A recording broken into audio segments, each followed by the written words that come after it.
अलजायर में अफ्रीका की सबसे बड़ी मस्जिद का इफ्तिताह। शुमाली अफ्रीका के मुल्क अलजायर में दुनिया की तीसरी और अफ्रीका की सबसे बड़ी मस्जिद का इफ्तिताह कर दिया गया।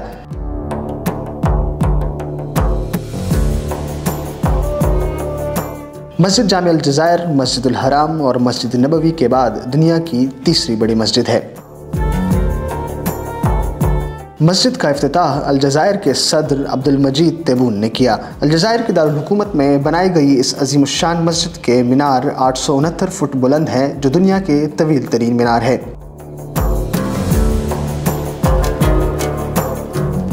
मस्जिद में 1,20,000 नमाजियों की गुंजाइश मौजूद है।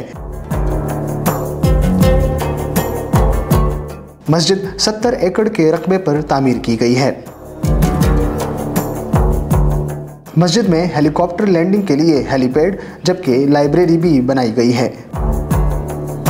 लाइब्रेरी में 10 लाख से ज़्यादा किताबें रखी जा सकती हैं।